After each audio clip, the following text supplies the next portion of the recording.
하나님은 온 땅의 주인이십니다. 우리 각 사람의 주인이십니다. 또한 하나님은 우리의 아버지이십니다. 우리가 자녀로서 아버지 앞에 나왔습니다. 자녀로서 아버지 앞에 무릎을 꿇습니다. 자녀로서 아버지 앞에 고개를 숙입니다.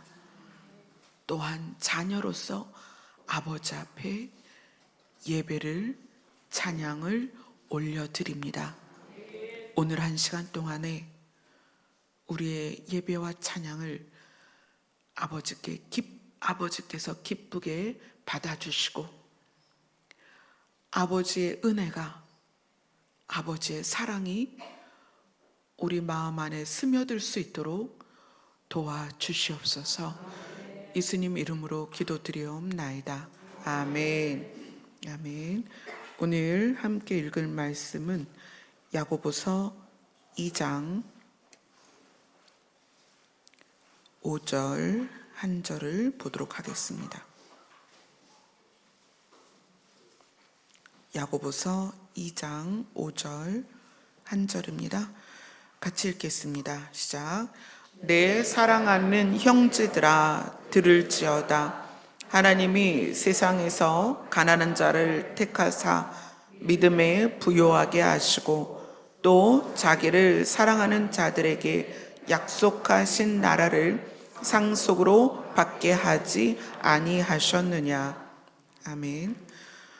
우리가 지난주에는 우리 주 예수 그리스도에 대한 믿음을 함께 나눴습니다.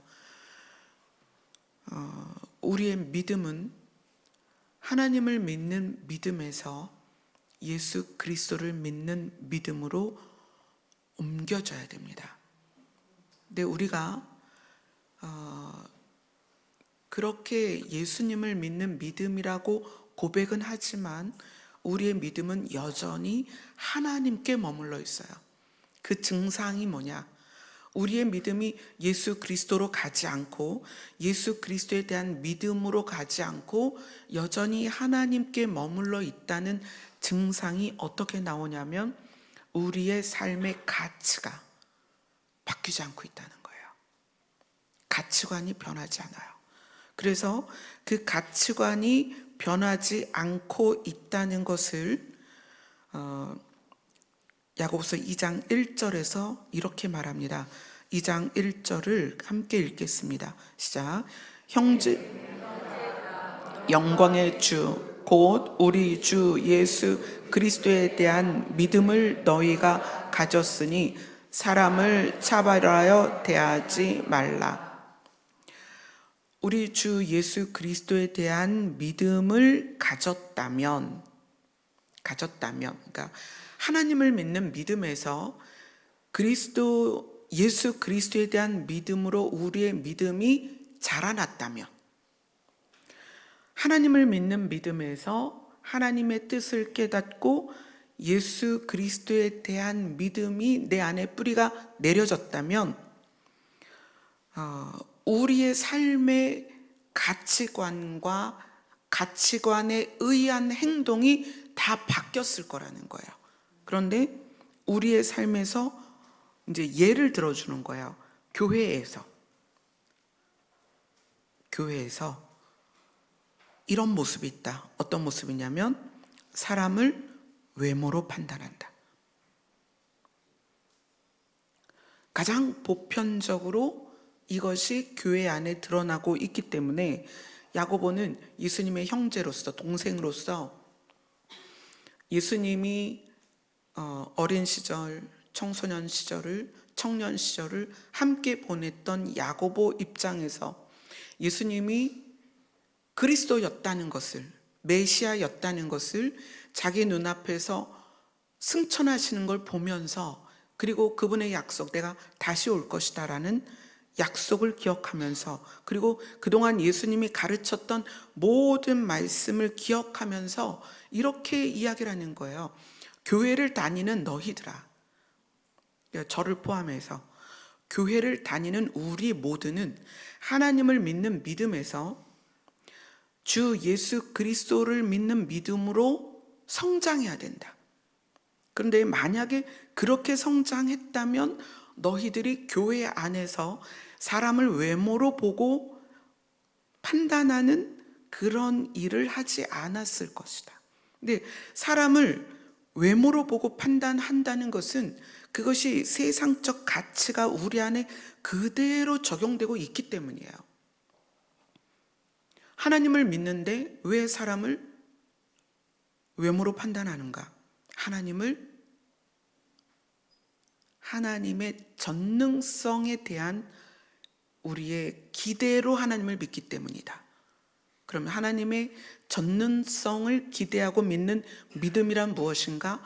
하나님에게서 물질 세계의 복을 구하는 거예요. 하나님을 믿는 믿음이 이방인들이 우상을 섬기는 믿음하고 똑같다는 거예요. 사람들이 무당을 왜 찾아갈까요? 또는 점치는 그런 곳을 왜 찾아갈까요? 자기 잘 되려고 가는 거거든요.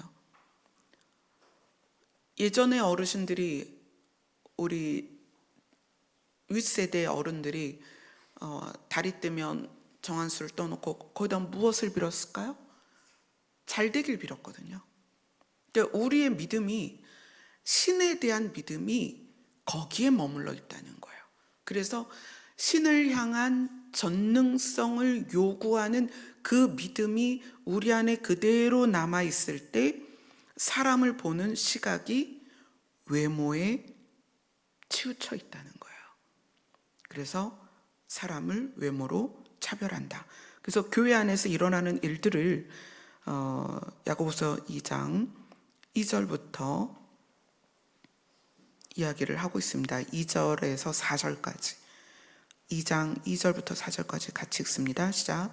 만일 너희 회당에 금가락지를 끼고 아름다운 옷을 입은 사람이 들어오고 또 남루한 옷을 입은 가난한 사람이 들어올 때에 너희가 아름다운 옷을 입은 자를 눈여겨보고 말하되 여기 좋은 자리에 앉으소서 하고 또 가난한 자에게 말하되 너는 거기 서 있든지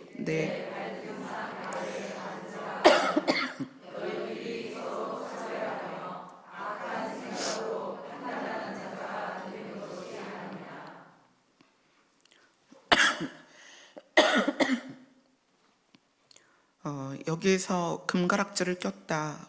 이건 단순히 돈이 많다는 것뿐만 아니라 직업과 권위와 권력까지도 포함하고 있는 거예요. 아름다운 옷도 비싼 옷을 입었다는 것이 아니라 그 옷으로 말미암는 신분의 나타남이 있었다는 거죠. 그때 당시에는. 그렇죠? 그런 것들을 눈여겨보았다 이렇게 얘기해요. 성경은 눈여겨보고 말하되, 이것을 다른 성경은 이렇게 표현합니다. 관심을 기울였다 이렇게 얘기해요. 그러니까 금가락지를 끼고 아름다운 옷을 입은 사람에 대해서 관심을 갖는다. 이 사람의 직업이 무엇이고 재산이 어느 정도고 신분이 어떻고 여기에 관심을 기울인다는 거예요. 어디서? 회당에서. 여기 성경에서는 회당이지만 사실 교회거든요. 교회에서 금가락지를 낀 사람과 아름다운 옷을 입은 사람에 대해서 관심을 기울이는 거예요. 저 사람의 직업이 뭐구나. 저 사람의 재산이 어느 정도구나. 저 사람이 어떤 일을 하고 있구나. 그래서 어떤 사회적 지위를 가지고 있구나. 이거에 교회가 관심을 기울인다는 거예요. 그래서 어떻게 한다는 거예요? 앉는 자리에 차별을 둔다는 거예요. 부끄러운 말씀을 드릴 수밖에 없어요. 사실 교회가 그래요. 그래서 성도가 오면 직업이 뭐냐고 물어보죠. 왜냐하면 그 직업에 의해서 사회적 신분과 지위가 나뉘다 보니까 직업을 되게 중요시하고, 그 다음에 재산의 보유 정도 이런 거를 굉장히 관심을 기울입니다. 야고보는 그러한 우리의 심리를 악하다라고 얘기를 하는 거예요. 악하다. 그리고 하나님에 대한 믿음, 하나님을 향한 믿음에서 예수 그리스도에 대한 믿음으로 옮겨가지 않았다. 너희들의 가치관이 바뀌지 않았다. 그래서 오늘 본문으로 넘어가는 거예요. 내 사랑하는 형제들아. 여기서의 형제들은 사실 성도를 말하는 거거든요. 우리 열린 하늘문 교회에 속한 여러분들에게 이야기하는 거예요.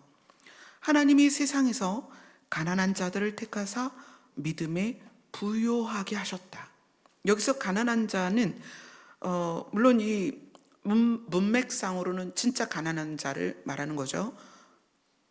근데 또 다른 쪽에서 보면은 또 심령이 가난한 자도 있죠. 그러니까 물질의 가난함과 마음의 상처와 연약함과 부족을 느끼는 열등감이 있는 우리 모두를 택해서 믿음에 부요하게 했다.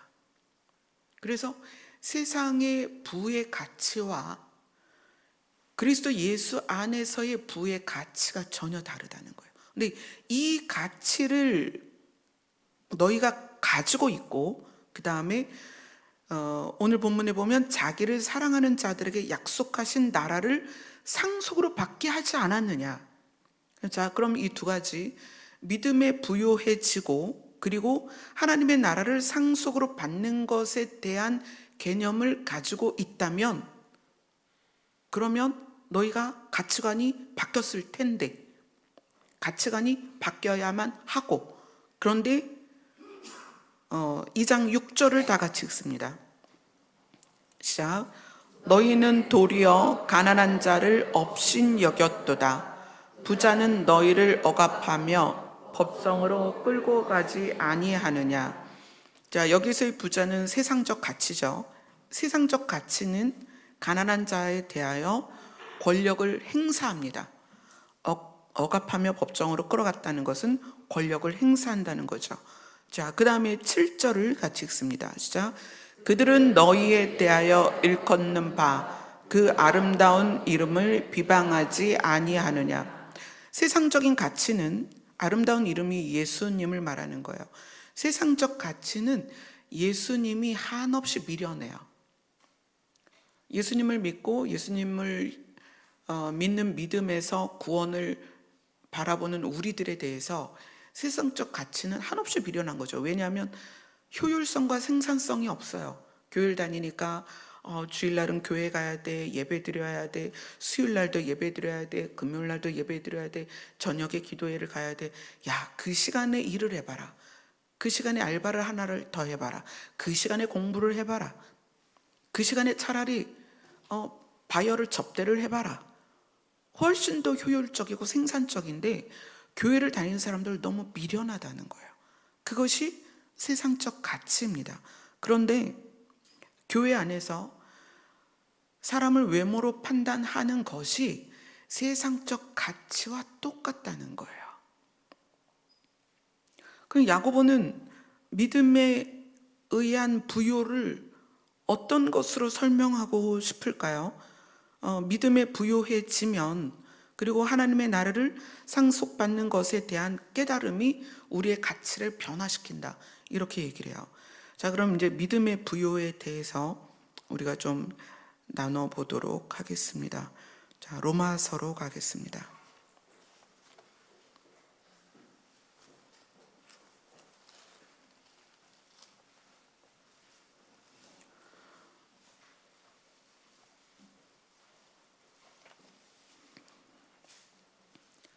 이 로마서는 제가 지난번에도 말씀드렸듯이 죄라는 단어, 그 다음 율법, 그리고 구원, 이 세 가지 단어가 굉장히 많이 나온다. 그렇게 말씀을 드렸어요.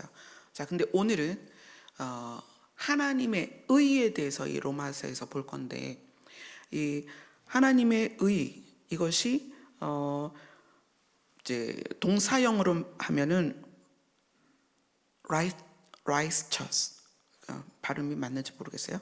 righteous라고, 이거는 이제 형용사로서 옳은 이런 표현이고요.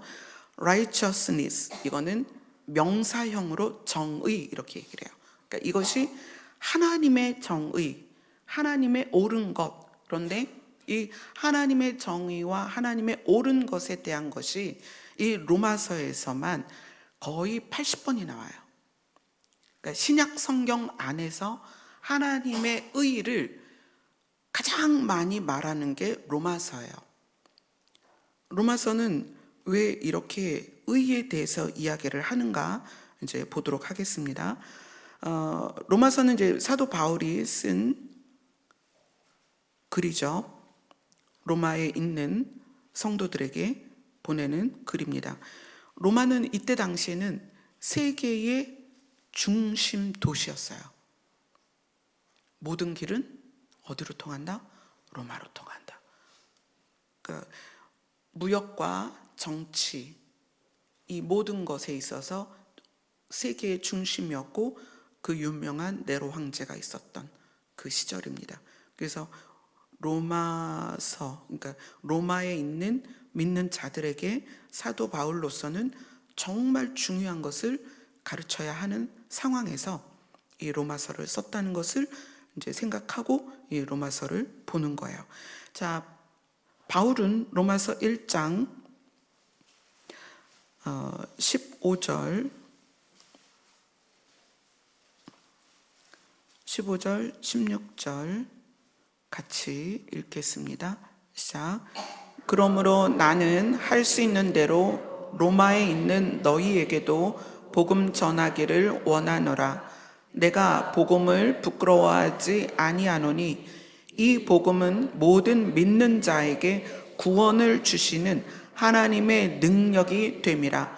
먼저는 유대인에게요, 그리고 헬라인에게로다. 혈통적인 하나님의 백성이나 하나님의 백성이 아닌 이방인이나 똑같이 구원을 주시는 하나님의 능력으로서의 복음, 이것을 알려주려고 로마서를 썼다는 거예요. 근데 이 복음이 어떤 거냐면 믿는 자에게, 그러니까 하나님이 계획하신 것과 하나님이 그 계획을 이루신 방법과 그것에 의한 결과까지 믿으면 어떻게 된다? 구원을 받는다. 믿는 자에게 구원을 주시는, 근데 그것이 누구의 능력이다? 하나님께서만 할 수 있는, 하나님만이 그 프로젝트를 세우고 진행하고 결과를 얻을 수 있다는 거예요. 하나님만 할 수 있다는 거예요. 하나님의 능력에 의해서만 그것이 실현될 수 있다는 거예요. 그래서 이 바울은 나는 복음이 부끄럽지 않아. 이게 얼마나 놀라운 것인데. 이 복음은 여러분이 구원을 받게 하는 거야. 근데 이 구원을 받게 하는 이 복음은 하나님, 신이신 하나님만이 할 수 있는 거야. 그래서 나는 이 복음을 전하는데 부끄러움이 없어. 어제 서울에 가서 청년들과 만나서 사실 그 주제는 기독 청년들의 연애와 결혼이에요. 근데 연애와 결혼은 할 수도 있고 안 할 수도 있죠. 하지만 반드시 구원은 받아야 되잖아요. 예, 그래서 청년들과 복음을 나누고 물론 연애와 결혼에 대한 이해와 어떤 실천에 대한 자세한 이야기들은 나눴지만 핵심은 사실 복음이었어요. 복음이 없이는 연애나 결혼도 아름다운 열매가 될 수 없다. 그래서 복음을 나누는 시간이었습니다. 그리고 저도 바울과 같이 복음을 전하는 것에 있어서 부끄러움이 없습니다. 왜냐하면 이 복음은 전하는 저에게는 뭐 이익이 있겠어요. 그러나 복음을 받는 사람에게는 엄청난 이익이 있다는 거예요. 그래서 오늘 그거를 나누는 것입니다. 자, 로마서 1장 17절입니다. 17절을 같이 읽습니다. 시작. 복음에는 하나님의 의가 나타나서 믿음으로 믿음에 이르게 하나니 기록된 바 오직 의인은 믿음으로 말미암아 살리라 함과 같으니라. 자, 복음에는 하나님의 의가 나타나서, 이건 무슨 의미냐면 복음에는 하나님의 의가 계시되어 있다. 복음에는 하나님의 의가 계시되어 있다. 그러면 하나님의 복음에 계시된 하나님의 의가 뭐냐? 하나님의 정의, 하나님의 오르심. 그건 뭐냐면 하나님은 창세기부터 계시록까지 일관성 있게 우리에게 말씀하시는 게 있어요. 나는 너희를 살리고 싶다. 그게 구원이기도 하죠. 근데 하나님의 정의, 오름, 하나님의 오름이 무엇이냐면 생명을 내가 가지고 있는데 나는 생명을 주기를 원하고, 나는 죽은 자를 살리기 원하고, 그 다음에 그들을 나와 함께 있기를 원한다. 왜냐하면 하나님이 생명의 주체이기 때문에 하나님을 떠나서는 어떤 것도 살아있지 않습니다. 이게 여러분이 이해가 되셔야 돼요. 지금 여러분이 살아있는 것 같지만 우리는 시들어가고 늙어가고 있습니다. 언젠가는 우리의 육신이 죽습니다. 그러한 우리를 향해서 하나님은 에덴에서 사람이 선악과를 먹기 전 하나님과 함께 에덴에 있으면서 영생하는 존재로서의 창조 목적에 맞는 우리가 영생하는 존재로 우리가 바뀌었으면 좋겠다. 그래서 내가 영생을 가지고 있는데 너에게 줬으면 좋겠어. 그리고 영생을 받은 너희가 나랑 함께 있었으면 좋겠어. 이게 하나님의 의입니다. 근데 복음에는 하나님의 의가 계시되어 있다. 그 다음에 믿음에서 믿음에 이르게 한다. 믿음으로 믿음에 이르게 한다. 자, 이건 뭐 다양하게 이제 해석을 할 수 있겠지만 로마서 전체의 의미를 생각하면 믿음으로 믿음에 이른다는 것은, 그 믿음은 하나님의 능력이 복음을 통하여 우리를 살릴 거라는 믿음이에요. 그 복음에 대한 믿음이에요. 그 다음에 그 복음을 받아들이는 거죠. 그 다음에 믿음에 이르게 하는 것은 그 믿음의 결과를 내가 성취하고 받을 것에 대한 믿음. 그러니까 처음 믿음은 하나님이 계획하신 의에 대한 믿음이라면, 두 번째 믿음은 결과에 대한 믿음이에요. 그래서 이 믿음에서 믿음으로 믿음에 이르게 하나니 기록된 바 오직 의인은 믿음으로 살리라. 의인은 믿음으로 살리라. 그런데 그러면 먼저 의인이 돼야 될 거 아니에요. 그죠? 의인이 되어야 믿음으로 산다는 거예요. 이 부분에 대해서 좀 봅시다. 성경을. 로마서 3장입니다.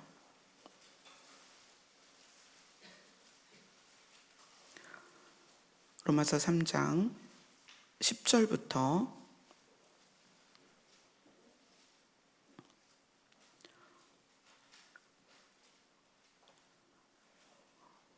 3장 10절부터 15절까지 쭉 읽어볼게요. 시작. 의인은 없나니 깨닫는 자도 없고 하나님을 찾는 자도 없고 다 치우쳐 함께 무익하게 되고 선을 행하는 자는 없나니 하나도 없도다. 그들의 목구멍은 열린 무덤이요 그 혀로는 속임을 일삼으며 그 입술에는 독사의 독이 있고 그 입에는 저주와 악독이 가득하고 그 발은 피 흘리는데 빠른지라.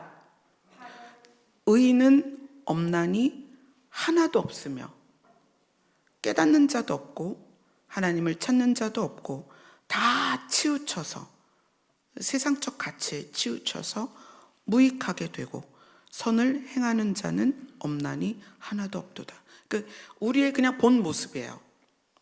하나님을 믿던 안 믿던 우리의 가치관이 이미 세상에 물들었고 세상적이며 하나님과 분리되어 있고 하나님과 상관이 없는 우리라는 말이에요. 우리는 우리의 노력으로서는 의인이 될 수 없습니다. 우리가 너무 악하기 때문에. 그런데 로마서 1장에서는 그렇게 얘기하죠. 의인은 믿음으로 말미암아 산다 그랬어요. 그럼 우리가 의인이 아닌 상태에서 뭐부터 돼야 돼요? 의인부터 돼야 되죠. 자, 이걸 이해하셔야 돼요. 의인은 한 사람도 없습니다. 우리는 우리의 노력으로 의인이 될 수 없습니다. 의인이 될 수 없는데 이 로마서 1장 17절은 뭘 얘기하냐면 의인은 하고 부르는 거예요.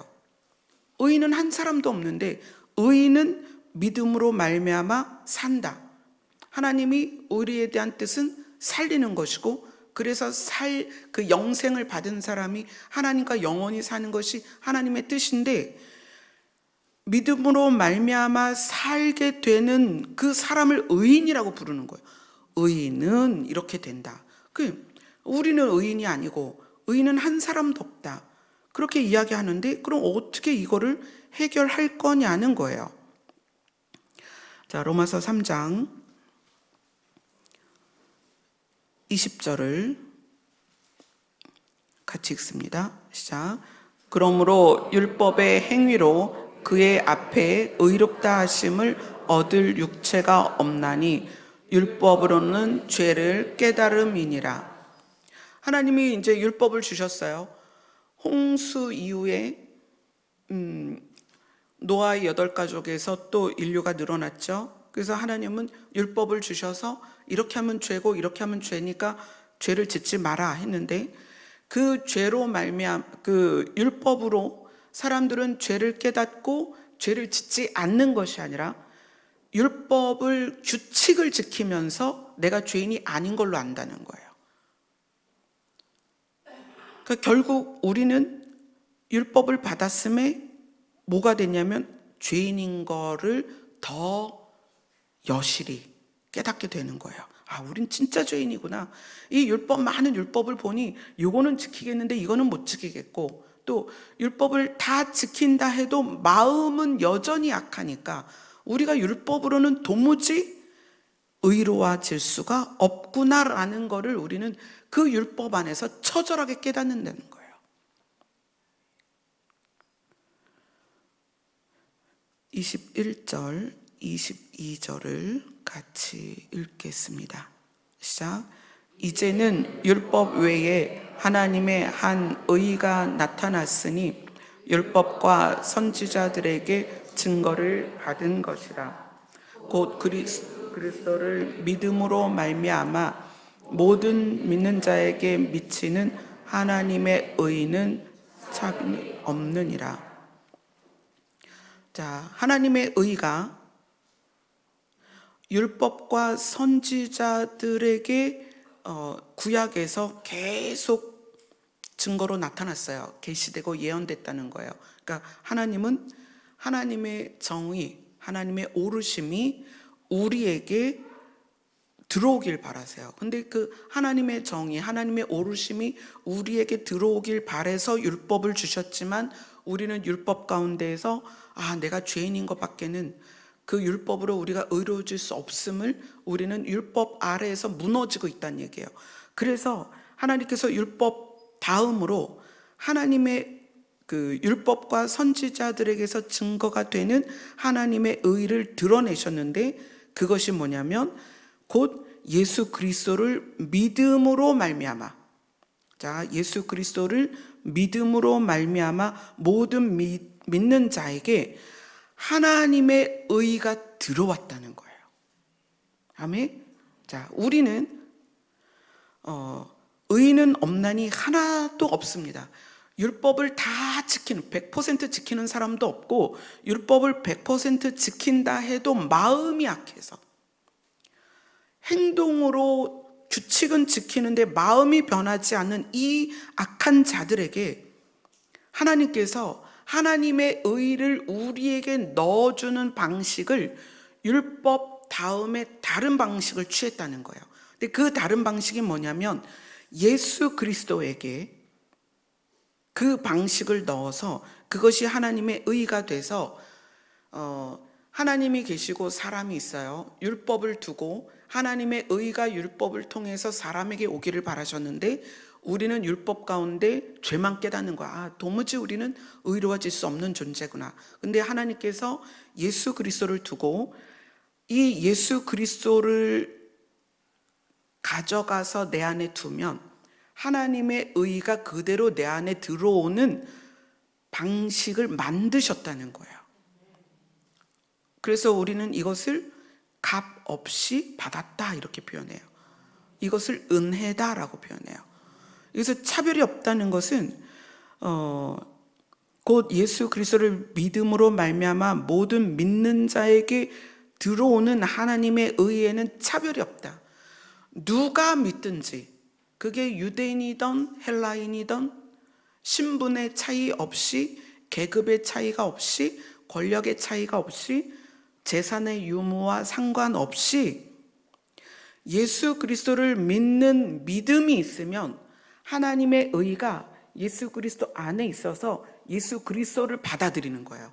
그러면 하나님의 의가 예수 그리스도 안에 있어서 우리 안에 들어와 버리는 거예요. 그래서 의는 이 말이 이제 다시 적용이 되는 거예요. 자, 의는 무엇으로 말미암아 산다? 믿음으로 말미암아 산다. 자, 우리가 예수 그리스도를 받아들이면 예수 그리스도가 하나님의 의다라고 성경이 말하고 있기 때문에 하나님의 의가 예수 그리스도 안에 있어서 예수 그리스도를 내 안에 들어오면 나는 의인이 된 거예요. 의인은 그걸 믿음으로 삽니다. 아멘. 우리는 그래서 의인이 되었습니다. 여러분, 이것이 흔들리면 신앙생활 내내 내가 구원 받을 수 있을까? 못 받을까? 내가 뭘 해야 하나님을 기뻐하시게 하지? 성경을 몇 번 통독을 해야 되지? 내가 기도를 하루에 몇 시간 해야 되지? 이렇게 흔들린다는 거예요. 자, 우리는 의인이 되었습니다. 어떻게 되었냐면 하나님의 의가 예수 그리스도 안에 있어서 예수를 하나님의 의라고 표현하는 거예요. 그 하나님의 의를 우리가 받아들이면 우리는 의인이 되었습니다. 우리가 의인이 되었다는 믿음, 그것이 우리를 어떻게 한다? 구원에 이르게 한다는 거예요. 이것이 세상적 가치로는 이해가 안 되죠. 세상은 대가를 지불하기 때문에 내가. 그런데 복음은 내가 대가를 지불하지 않았습니다. 누가 대가를 지불하셨어요? 예수님이 대가를 지불하셨다는 거예요. 그래서 율법으로는 우리가 하나님의 의를 받을 수 없지만, 근데 왜 의를 꼭 받아야 되느냐? 거룩함이 없이는 하나님을 볼 자가 없습니다. 의인이 아니면 하나님을 볼 수 없다는 거예요. 이게 굉장히 두려운 말씀이죠. 그러면 우리는 우린 죄도 너무 많은데 어떻게 하나님께 가죠? 우리 하나님께 갈 수 없는 존재예요. 여러분, 우리는 하나님께 갈 수 없는 존재입니다. 뼛속까지 죄인입니다. 마음이라는 것이 그 안을 휘저으면 휘저을수록 우리의 악함이 다 떠올라요. 우린 그런 존재입니다. 그래서 우리가 무슨 대가를 치러도 우리는 의인이 될 수 없습니다. 그렇기 때문에 하나님께서 율법 다음에 다른 의를 우리에게 주신 거예요. 근데 그 의는 누구냐면 예수 그리스도이고, 우리가 의인이 되는 방식이 뭐냐면 예수님을 믿는 거예요. 그래서 믿어서 예수님이 내 안에 들어오시면 내가 의인이 된 거고, 의인은 그것을 믿는 믿음으로 말미암아 구원을 받는 거예요. 여러분의 구원관이 명확하게 세워져야 됩니다. 아멘. 자, 그렇게 해서 빌립보서 3장 9절을 한번 볼게요.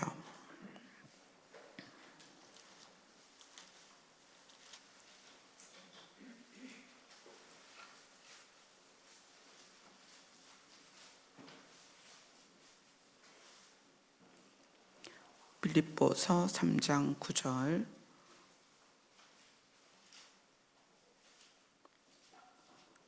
신약성경 321페이지에 있습니다.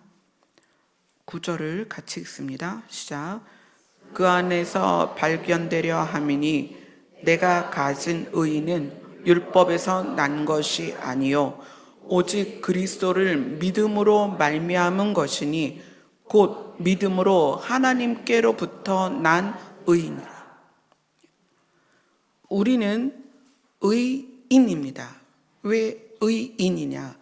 우리가 왜 의인이냐? 의인이라는 것은 우리가 도덕적으로 완벽해야 될 것 같고, 윤리적으로도 완벽해야 될 것 같고, 교회 한 번도 빠지면 안 될 것 같고, 성경은 몇 번은 통독을 해야 될 것 같고, 그런 생각들을 가지고 있지만, 우리가 의인이 된 것은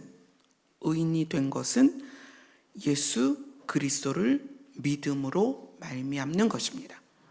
아멘.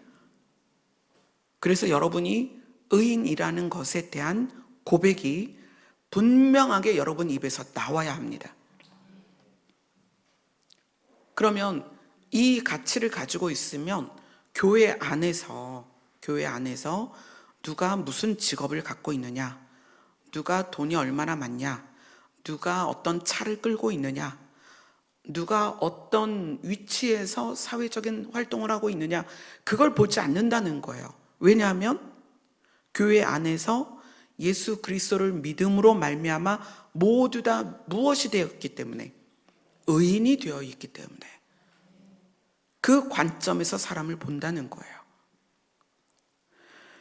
자, 다시 로마서 3장으로 갑니다.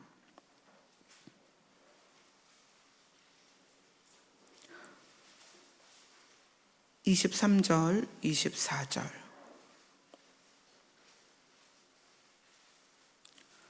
로마서 3장 23절, 24절 같이 읽습니다.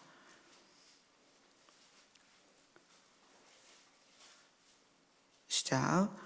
모든 사람이 죄를 범하였음에 하나님의 영광에 이르지 못하더니 그리스도 예수 안에 있는 속량으로 말미암아 하나님의 은혜로 값없이 의롭다 하심을 얻은 자 되었느니라. 예수 그리스도께서 우리의 몸값을 지불하셨습니다. 우리의 죄 값을 지불하셨습니다.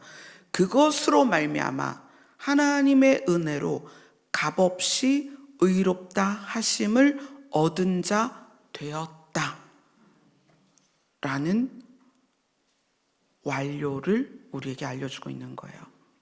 완료입니다. 우리는 의롭다 하심을 얻은 자가 되었습니다. 아멘. 자, 로마서 1장으로 갑니다. 로마서 5장으로 갑니다. 로마서 5장 1절 같이 읽습니다. 시작. 그러므로 우리가 믿음으로 의롭다 하심을 받았으니 우리 주 예수 그리스도로 말미암아 하나님과 화평을 누리자. 아멘. 자, 우리가 이제 하나님과 화평을 누릴 수 있는 자격이 되었습니다. 하나님께 두렵게 나아가는 것이 아니고, 하나님 눈치를 보는 게 아니고, 하나님이 나를 기뻐하실까 안 기뻐하실까 막 간 보면서 이런 게 아닙니다. 우리는 이제 하나님과 화평을 누릴 수 있는 의인이 되었습니다. 아멘. 이것에서부터 우리의 신앙생활이 이루어져야 합니다. 근데 이 기초가 없이, 이 믿음의 부요함이라는 것은 이 기초를 내가 얼만큼 잘 가지고 있냐는 거예요. 이 기초가 없이 단순히 전능하신 하나님의 전능성이 필요한 믿음으로 교회를 다니면 구원이 흔들릴 수밖에 없다는 거예요. 이런 거죠. 여러분, 우리가 삶에서 당하는 고난들이 있습니다. 환난이 있고 고난이 있고, 그 고난 가운데는 경제적인 면도 있고 내 육체에 관련된 고난도 있고, 뭐 사회 전체적인 요즘 미국에서 허리케인이다 난리가 났잖아요. 그런 사회적인 전반적인 고난도 있습니다. 우리는 그 고난이 우리의 죄 때문이다라고 생각하는 경우가 되게 많아요. 내 죄 때문이다. 그래서 고난을 통해서 우리가 시각이 그러죠. 어떤 사람이 어떤 고난을 당하면 너 그래서 그래 이렇게 볼 경우가 되게 많아요. 사실 그게 아닌 경우가 굉장히 많은데 우리는 늘 죄와 연결해서 보거든요. 그런 경우도 있죠. 죄와 연결된 고난들이 있습니다. 그래서 예수님이 병을 고쳐줄 때 죄 사함을 받았느니라 라고 말하는 경우가 있어요. 그 병은 죄에 의한 거예요.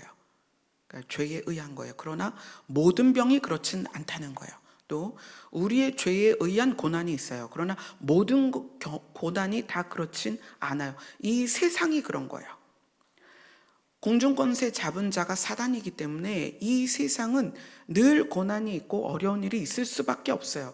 그런 곳에서 사는 우리가 우리의 연약함이나 부족함을 구원의 또는 우리의 믿음을 보는 잣대로 삼으면 안 된다는 거예요. 저 사람이 아직 어떤 일을 잘 못하고, 저 사람이 아직 뭔가 끊지 못하고, 저 사람이 아직 어떤 우리가 말하는 믿음이 있는 사람의 어떤 스탠다드한 어떤 모형이 있잖아요. 예배 한 반도 안 빠지고 기도도 너무 잘하고 소리 내어 기도하고 방언, 이런 스탠다드한 우리가 세워놓은 거기에 들어있지 않다고 해서 그가 의인이 아니냐 또는 그가 구원을 받지 못하냐, 이걸 우리가 눈으로 우리가 말할 수 없다는 거예요. 우리의 의인됨은, 하나님의 의가 우리 안에 들어와서 우리가 의인이 되는 것은 예수 그리스도를 믿는 믿음으로 말미암는 것입니다. 로마서는 우리에게 그걸 알려주는 거예요. 너희가 죄인이었는데 어떻게 의인이 되느냐?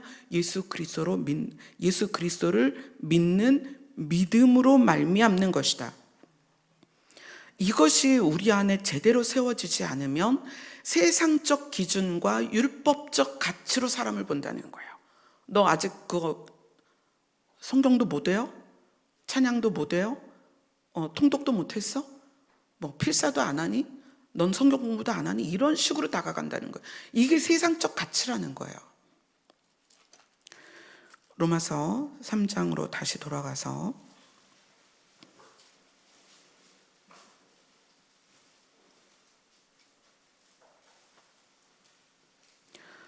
25절, 26절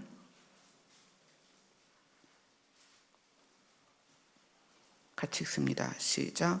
이 예수를 하나님이 그의 피로써 믿음으로 말미암는 화목 제물로 세우셨으니 이는 하나님께서 길이 참으시는 중에 전에 지은 죄를 간과하심으로 자기의 의로우심을 나타내려 하심이니 곧 이때에 자기의 의로우심을 나타내사 자기도 의로우시며 또한 예수를 믿는 자를 의롭다 하려 하심이라.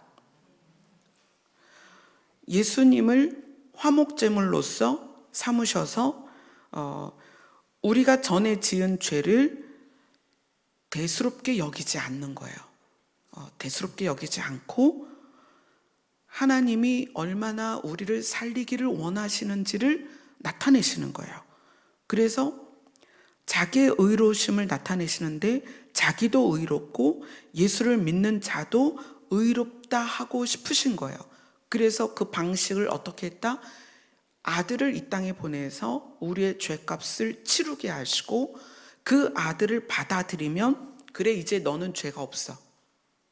내가 너의 죄를 간과했다. 대수롭게 여기지 않아. 너는 이제 의인이야. 이렇게 됐다는 거예요. 자, 우리의 믿음의 부요함이라는 건 뭐냐면 그 복음을 받아들여서 그 복음의 결과까지 믿는 거예요. 아, 내가 의인이 되었으니 하나님이 우리에게 상속하시고자 한 하나님의 나라까지 소유했구나. 우리의 인생이 결과는 하나님의 나라구나. 반드시 우리의 믿음은 그 다음 믿음의 결과까지 믿는 믿음이어야 됩니다. 믿음에서 믿음으로 가야 되는 거예요. 바울은 지금 그걸 우리에게 알려주는 거예요. 자, 로마서 3장 27절 28절을 읽겠습니다. 시작. 그런즉 자랑할 때가 어디 있냐? 있을 수가 없느니라. 무슨 법으로냐? 행위로냐? 아니라 오직 믿음의 법으로니라. 그러므로 사람이 의롭다 하심을 얻는 것은 율법의 행위에 있지 않고 믿음으로 되는 줄 우리가 인정하노라. 그래서 우리가 조금 좀 유의해서 생각해야 될 게, 구약에서 이렇게 하라고 했어. 그래서 난 그걸 꼭 지킬 거야 라는 것이 하나님을 향한 열심처럼 생각하는 경우가 있어요. 그래서 뭐 예수님은 꼭 예슈아라고 불러야 돼, 뭐 이런 개념, 또는 꼭 어느 절기에는 무교병을 구워서 먹어야 돼, 이런 거. 또 하나님이 돼지고기를 먹지 말라고 했으니 그걸 먹으면 안 돼, 이런 것들이 나를 의롭게 구별한다고 생각한단 말이에요. 우리의 의로움은 그런 규칙을 지켜서 되는 게 아닙니다. 우리의 의로움은 무엇으로 된다? 믿음으로 된다. 누구를 믿음으로 된다? 예수 그리스도를 믿음으로 된다. 자, 이것이 여러분 앞에 내 믿음을 세우는 숙제로서 견고히 받아들여서 내 믿음의 토대가 완전히 이걸로 돼야 돼요. 나로서는 의인이 될 수 없는데 예수 그리스도로 말미암아 내가 의인이 되었고, 그 의인의 결과는 하나님의 뜻. 그러니까 우리를 왜 이렇게 의롭게 하시려고 하느냐를 한번 생각해 보세요. 하나님은 왜 자기 아들을 죽여서까지 우리를 의롭게 하려고 하느냐? 생각해 보셨나요? 우리를 왜 의롭게 하려고 하시느냐? 우리를 하나님과 함께 있게 하려고요. 거룩하지 않으면 하나님과 함께 할 수 없기 때문에 하나님은 우리를 의롭게 해서 하나님이 우리와 함께 있기를 원하고, 예수님이 거처를 마련하고 우리를 데리러 오시려고 하는데, 우리를 데리러 오셔서 우리를 데려가서 그곳에 살려면 우리가 의로워야 된다는 거예요. 근데 그 의로운 것이 율법으로 절대 되지 않는 거예요. 그 악함을 우리를 아셨어요. 그래서 자기 아들에게 우리가 의롭게 되도록 값을 치르게 하시고 우리를 의롭게 하셨다는 거예요. 여러분, 이게 믿어지세요?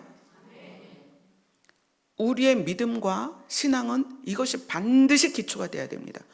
이것이 기초가 되어야 그 다음 한 걸음을 나가는데, 자, 오늘 본문으로 갑니다. 야고보서로 갑니다.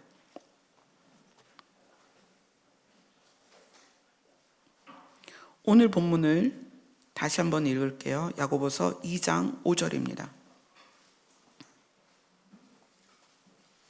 2장 1절부터 읽을게요. 2장 1절을 읽겠습니다. 시작. 내 형제들아, 영광의 주 곧 우리 주 예수 그리스도에 대한 믿음을 너희가 가졌으니 사람을 차별하여 대하지 말라. 5절을 같이 읽습니다. 시작. 내 사랑하는 형제들아, 들을지어다. 하나님이 세상에서 가난한 자를 택하사 믿음에 부요하게 하시고, 또 자기를 사랑하는 자들에게 약속하신 나라를 상속으로 받지 아니하셨느냐. 이게 믿음에서 믿음으로 가는 거예요. 이 믿음의 부요함이라는 것은 하나님께서 하나님의 의를 예수 그리스도 안에 두어서 하나님의 의가 되신 예수 그리스도를 받아들이면 받아들인 사람이 의인이 되는 거예요. 그죠? 그 믿음에서 그 다음 그 의의 결론, 의의 결과가 뭐예요? 하나님의 나라를 상속받게 하는 거거든요. 믿음에서 믿음으로. 아멘. 이 믿음까지 갔을 때 내가 의인이 된 것과 하나님의 나라를 상속받는 것까지 우리의 믿음이 성장했을 때, 그래서 이 믿음의 부요함이 세상적 가치를 버리게 한다는 거예요. 내가 하나님의 나라를 소유했기 때문에, 하나님의 나라에 갈 수 있는 새 생명을 받았기 때문에, 내가 돈 주고 받은 것이 아니라 예수 그리스도라는 하나님의 의를 내가 받아들여서 의인이 되었기 때문에, 의의 결론, 하나님의 나라에서 하나님과 함께 사는 것까지 믿어지면 세상에 부러울 것이 없다는 거예요. 아멘. 썩어질 옷과 집과 돈과 명예가 뭐가 중요하냐고요. 거기까지 가야만 우리가 신앙생활하면서 이 교회 안에서의 우리의 삶의 모습도 바뀔 수 있다는 거예요. 근데 우리가 전능성, 하나님의 전능성에만 의지되어 있다 보니 문제가 생기면 기도를 덜 해서 그래. 문제가 생기면 예배를 빠져서 그래. 하나님이 안 도와주셔서 그래. 이렇게 간다는 거예요.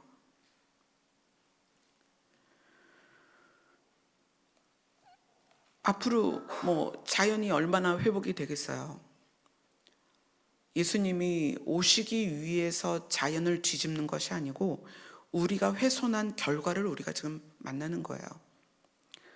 예전에 그런 기사가 났더라고요. 한 달 전인가 중국에 이제 비가 너무 안 오는 곳이 있어서 인공 강우를 하려고 엄청 하늘에다 이제 그 인공 강우를 위해서 쏘는 게 있어요. 그걸 엄청 쐈는데 그걸로 말미암아 다시 태풍이 불고 그걸로 말미암는 엄청난 그 자연 파괴가 있었던 거예요. 우리는 이 지구에 일어나는 모든 일들에 대하여 우리의 책임이라는 걸 아셔야 돼요.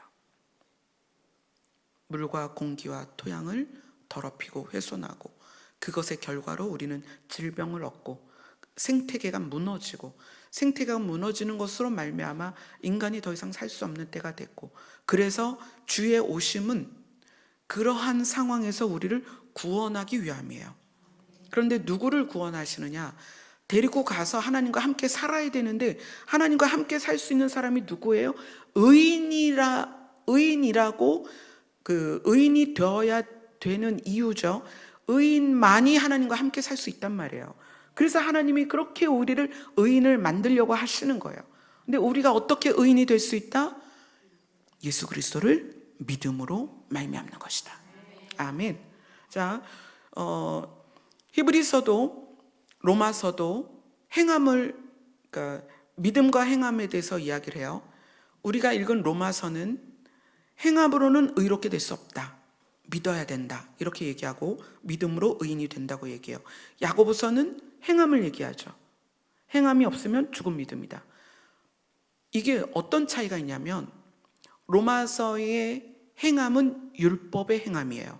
그러니까 의롭게 되려는 행함이고, 야고보서의 행함은 의롭게 되었으니 이런 행함이 있어야 된다는 거예요. 아멘. 그 차이를 이해하시겠죠? 다시요. 로마서의 행함은 율법의 행함으로 내가 의롭게 되려는 거예요. 그러나 우리가 행함으로 의롭게 될 수가 없습니다. 그거를 로마서는 이야기를 하는 거예요. 너희는 행함으로 도무지 의로울 수 없다. 마음이 약하기 때문에. 어떻게 의롭게 됐나?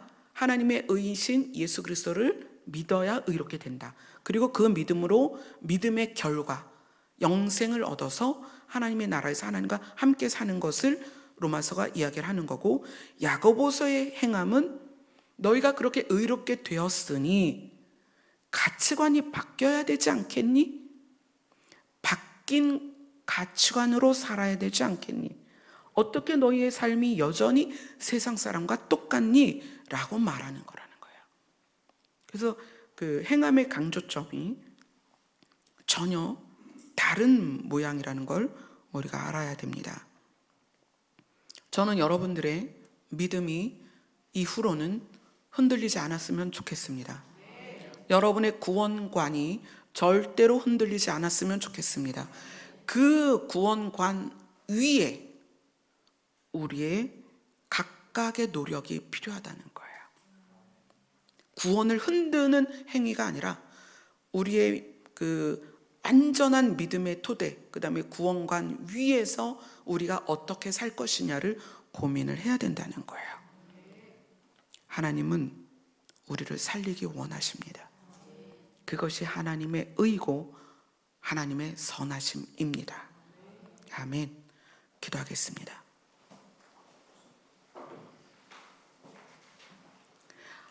하나님께서는 우리에게 믿음에 부요하게 하시고 그리고 하나님의 나라를 상속받도록 해 주셨습니다. 이제 우리가 의인이 되었고 의인의 결과까지 믿어집니다. 이제 우리 안에 있는 세상의 가치관이 의인으로서의 가치관으로 바뀌게 하여 주시옵소서. 예수님 이름으로 기도드리옵나이다. 아멘.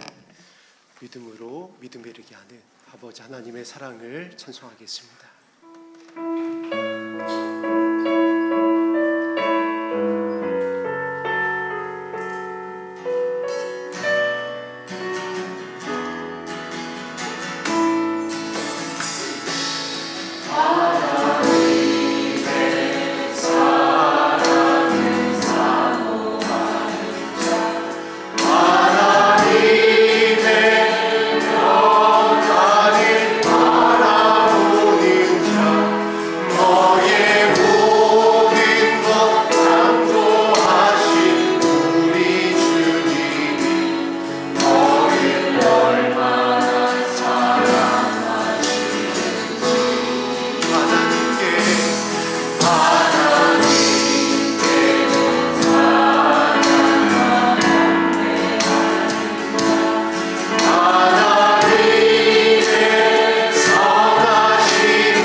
우리는 어두움이었습니다. 우리는 사망이었고 죄인이었습니다. 근데 우리에게 하나님의 의라는 빛이 비춰졌습니다. 우리 스스로는 빛을 발할 수 없습니다. 하나님의 빛이 우리에게 임하였습니다. 그래서 우리가 빛을 세상에 가서 비출 수 있게 되었습니다. 이것이 은혜입니다. 우리가 얼마나 죄인인지를 알면 우리가 받은 구원이 얼마나 놀라운 은혜인지를 알 수가 있습니다. 우리가 한 시까지 기도할 때 하나님, 우리가 얼마나 죄인인지를 비춰주세요. 우리가 얼마나 어두웠는지를 알려주세요. 우리의 구원이 얼마나 놀라운 것이고 얼마나 값비싼 구원인지를 알게 하여 주옵소서. 주의 이름을 부르며 주님 앞으로 우리의 마음을 모으도록 하겠습니다. 기도하겠습니다.